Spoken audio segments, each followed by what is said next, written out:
Hi friends! Ganap na naman ako sa pagiging isang mabutihing misis. After ko nga pala mag-overtime sa office, eto, diretso na ako sa pamilihan. Medyo wala na ako sa sarili ko nito, kaya wala na akong nakilalang isda kung hindi ang tilapia. So, naisipan ko na tilapia na lang ang bilhin.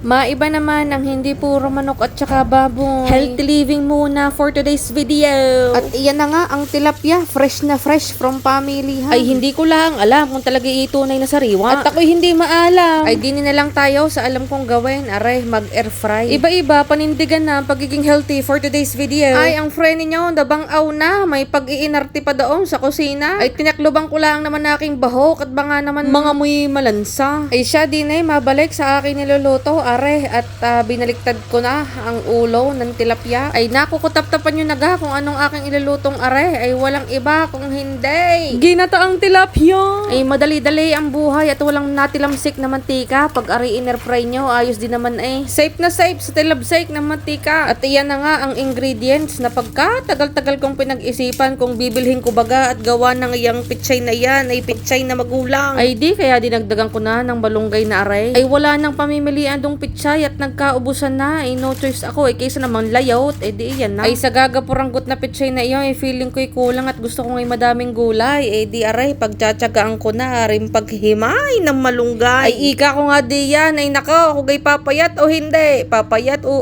hindi. Papayat o hindi. Ay akalain yung kagagayong ko ay natapos din ng paghimay ng aking malunggay. Ay gusto nyo gang malaman ng hatol ng malunggay. Ay iyaw, wala daw sa pagpayat. At lang huling pitas ay hindi. Ay ngali kong maitapo na malunggay na aray. Nakaw kung di lang mabubusong. At aray, sisimulan ko na ang pagluluto. At aray na muna ang aking gagamitin. Mabilis-bilis kaysa doon sa pagkakakupad-kupad na electric lutuan at masyado nang nakonsumo ng paghihimay ng malunggay ang aking oras. Ay di aray, kahit ako'y takot gamitin na aray siya. Dahan-dahan na lang at may kasamang dasal. Ay iyan na, ayos na, umapoy na. At dahil nga healthy living tayo for today's video, gagamit tayo ng extra virgin olive oil.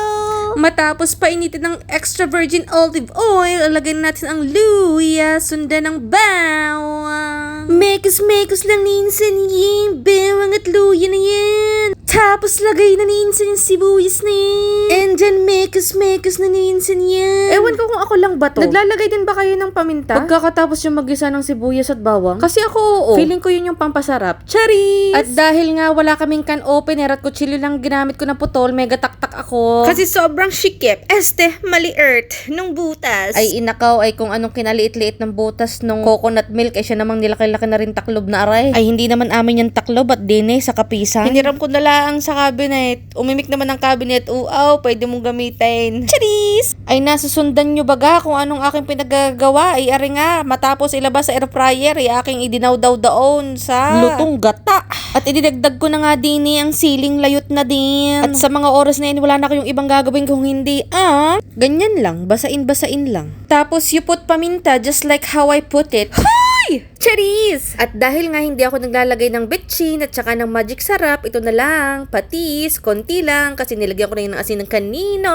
Try nyo to, oyster patis. Hindi siya masyadong maalat. And from this moment, wala na tayong ibang gagawin kung hindi ang takluban, buksan, baliktarin, takluban ulit, at buksan ulit, at baliktarin hanggang sa maluto. At pag sa tingin nyo'y okay na at nag-brown na yan, pwede nyang ilagay ang petchay. At tulad ng ginawa ko, ito nilagay ko na ang petchay na magulang. Dahil wala akong choice. As in, isang piraso na lang siya doon na matino. So, iwan nyo lang ng ganyan ng petchay, takluban, intaying maluto, at ilagay ang malunggay. Ang ganda ng obra ko, no? Ang gaganda ng pagkakapitas ko ng mga dahon ng malunggay, ano?